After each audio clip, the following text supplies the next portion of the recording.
the thing that Teresa Torres, she's a product coach. She linked an article from another product coach, where the idea was that avoid having agile coaches who are coaching, who are becoming product coaches. In a sense, it's like in the article, the idea was there's a move towards more product-driven culture in some companies, and then you have agile coaches very often, and very often the temptation is that you are a coach, so can you also coach product now instead of agile? And the idea is, or was in the article, you should avoid doing that, because agile people are delivery focused people, and product is something very different. And you will have to improvise from that introduction of the topic, instead of reading a full article of reasoning why or why not. Tell me what you think. Treat it like a coffee chat. Paddy, I read this, and you tell me, what do you think? Yes, and it's a topic that I'm very interested in. So I'm very pleased with the topic you've given me to improvise on. And I can perhaps explain why it's interesting to me personally before I kind of maybe give any opinion. I came from a software development background. Oh my God, I hope you're not one of those people. No. And I learned how to code for many years and did that professionally for, gosh, 12-ish, 12, 11, 13 years. Kind of, it overlapped a bit with becoming a scrum master, tech lead, blah, blah. Then decided when I started in one organization to leave the technical stuff behind and just become a scrum master. But the scrum master role in that place wasn't just about delivery. It was, how do we coordinate, and how does work start, and how do we prioritize? I was working on prioritization for a very, very long time across teams, and it was experimenting with product people and doing it, failing, learning by failing, doing it again, experimenting, all that really, really stressful agile stuff.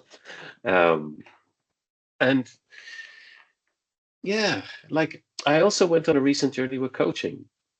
And I think with coaching, when you make a contract with a coach, like if I go to find a coach, there's this well-worn pattern of a chemistry session. So before you engage properly with any coach as a client, this is purely in a one-to-one thing. You have a chat with them and see, am I going to be able to work with this person? And I think just because I'm from a software development background and I've done a bit of work with some product people, it doesn't mean I'm going to be able to connect with every single person from a software development background who has worked with product people. Like on paper, we might be a great match, but when we talk, we realize I don't think it's going to work. Like from a client perspective, you have that option. And I think the same principle works with coaches in a business context. You can have great success with one team in the same organization and go into another team, try the same things, and flunk, fail terribly because of the chemistry. Every team is kind of, the alchemy is a little bit different. That's where I'm starting from. I do have opinions on this, but do you want to react to that, or will I jump in? I can react only in some provocative way, in a sense that all makes sense, Paddy. But I recently read Transformed by Marty Cagan, and there's a quote in there saying that look out when you embark on the product change journey. There will be people who will say, all right, I won't find this quote right now on the fly, but more or less he says something like, there will be people who will say, we know this stuff, and look out especially for those people, because probably they don't know that stuff. So look out for all the people who think they know, but they don't really know, because product company transformation is something completely new. How do you react to that? Especially linking it to the initial question of, what do you think? Agile coach switching to product coach, is it even possible? Oh, yeah, it's how do I unpack that? Okay. Let me talk about a recent conversation I had with, and I'm sure he won't mind me plugging his channel and mentioning his name in the conversation, but there's a LinkedIn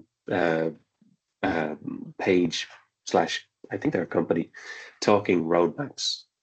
And Phil Hornby is the kind of mind behind it, the coordinator, the person doing interviews, talking a lot about the details of roadmaps and how to manage them and how they're elusive and difficult, and they are, right? They really, really are. And I had a chat with him about the difference between an agile coach and a product coach. And to me, I think I liked the conversation we had, because his sense was, look, it kind of depends on your experience. The best product coaches were product people before they moved into the coaching role. I totally agree with that. Like, the best people who are coaches have experience in the domain that they're coaching in. But I also think that that gives a bit of a perspective on your expectations of a coach, because in a business environment, in a team environment, coaches are asked for advice a lot. They're asked for their opinions, and it's not just about standing back and being in the pure coach stance, right? So continuing to ask questions. What do you think the answer is? Right? That's not helpful. Or it is up to a point, but you're going to get a punch in the face if you keep doing it. So to be an effective product coach, I think experience in that domain is really helpful, and leadership in that domain is really helpful. My experience, and this is purely my own, not intended to be a blanket statement about coaching, about product. My experience is to agree with what you said. A lot of these things are new, and not a lot of people have that experience of success in these areas. So actually, to get to where we need to get, we have to iterate, we have to experiment, we have to try new things, we have to learn together. And there is no one person who can say, this is the way, follow me. I am the leader. I'd love to be Marty Cagan, guru status, I'd love that, but I'm not. I'm just not that person. And I would love to work with a team of product managers who are similarly endowed with all this wonderful insight and ability to just make these things smooth. But in my experience, it's not smooth, and we have to figure it out together. And that's why I think the competencies of agile coaches are still valid and relevant, because even if you don't have the Marty Cagan level or the senior product manager level experience, if you have enough relevant experience to not be a completely useless presence in the room, right? If you can help the team you're working with move towards their outcomes, I think there's a role somewhere to play. Now, all my previous statements, I think, are true. It needs to be about fit, right? The chemistry, the relationship, the fit needs to be there. I've written about this before, Scrum Master team. A great Scrum Master might not work with your team, and a great team might not work with your Scrum Master, right? There has to be a kind of a match, because some teams need teachers and they need to get started. Other teams are running like a well-oiled machine and need occasional advice. That there's lots of room in the middle on the spectrums for teams to have different needs, from managers, from Scrum Masters, from product owners, right? Same for all of those roles. So yeah, adaptability. This is a it depends question, right? What does that answer depend on? It depends on the experience the coach. Are they playing a coach role or a leader role or a consultant role? Is it Marty Cagan or is it Paddy, right? And there's a big range of folks in between. I don't think there's many Marty Cagans. I think Marty is a bit of a unicorn, in my humble opinion. I would love to have that Silicon Valley experience. And I've talked for a long time now. I'm going to stop. I think I'm less balanced in my opinion here, but I enjoy listening to how you navigate that. Maybe it's because I just went through Marty Cagan, Empowered and Transformed in one go, and Yeah. a lot of times Marty is not balanced. He's more, that's how you do it, and all the other stuff is bullshit. Is that cursing? We shouldn't curse. I even said at the start, please do not swear. I've first time I read it, it reminded me of the same pattern that we had and maybe still have in the Agile world, which is project managers who are switching into Scrum Masters and Agile coaches. And I remember all of the people who were. That's even one of the points in Craig Larman's less course. Like project managers, they make horrible Scrum Masters. Like they lack competence. They have no clue how to do this stuff because they did different stuff in the past. And now it's maybe next wave of transformation coming, and next wave of people who are trying to somehow guardrail their knowledge, their business, in a sense. Don't talk to those agile coaches. They only care about delivery. Talk to us, product coaches. I did product coaching since for 20 years now, so I know what product coaching is. I consider that harmful in a sense, like you can't change your job. You were educated in I don't know, economy. You need to be an economist. You can't be a coach now.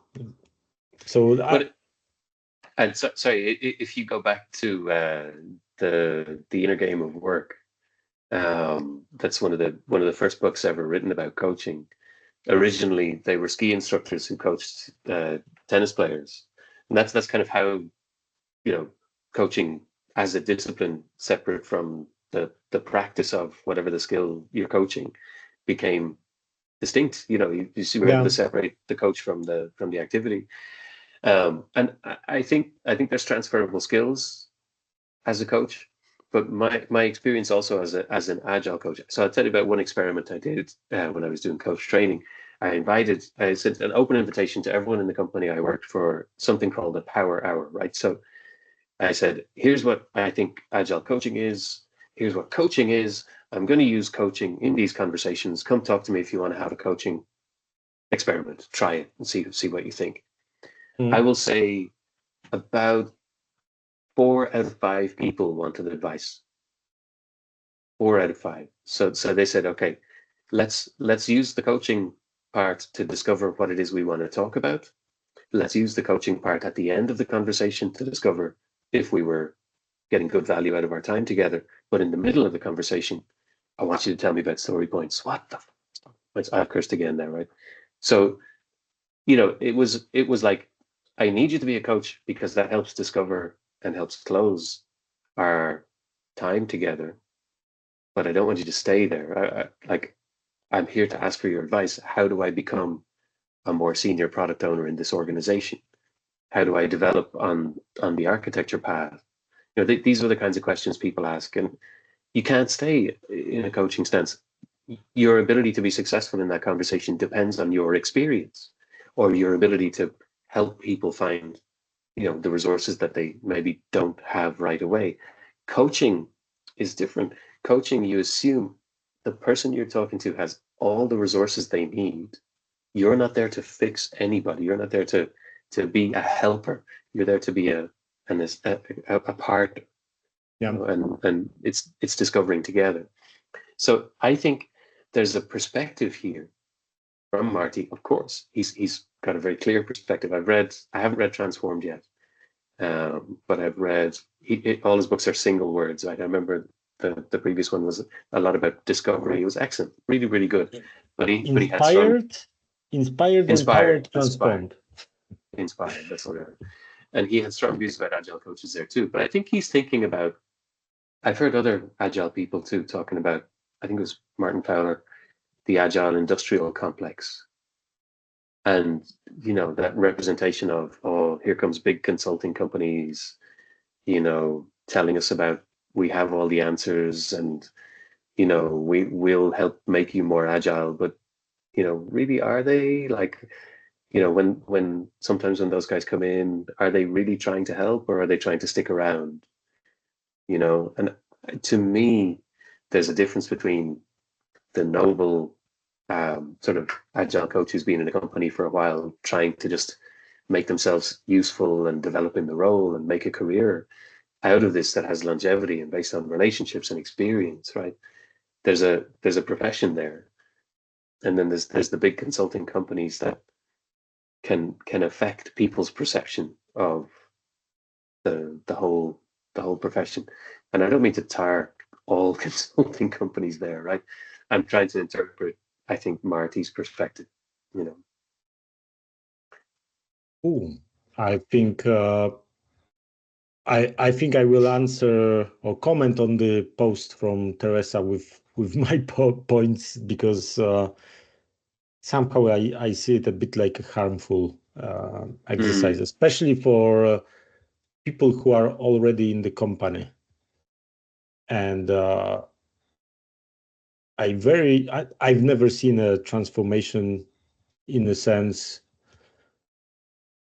This is the way we used to do things, and now we need to do things in a new way. So 20% of people, you're fired, because that's old skills. You used to be project manager. We don't need project manager skills. You're fired. Those 20%, we invite scrum masters now. That's new skills. We need those. And 10 years passed, and now we're doing product transformation. So scrum masters, 20% of the whole FTE population. We don't need you. We don't need scrum skills. We now need product skills. So I think that's not how this should work, and I think that's just harmful approach in general. So yeah. But thanks for the balanced approach. I think I agree. I think with what you said there, that's a different perspective than I was coming at it from. But I agree. I think it's a little bit, it's misunderstanding what actual coaching is. So actual coaching as separate from product coaching or agile coaching, which are variants, right? But actual coaching, the coach, it's not 100% necessary that you're able to do the job better than the person you're coaching. It's not necessary that you're able to do their job better than they are. That's not the relationship. That's not what real coaching is.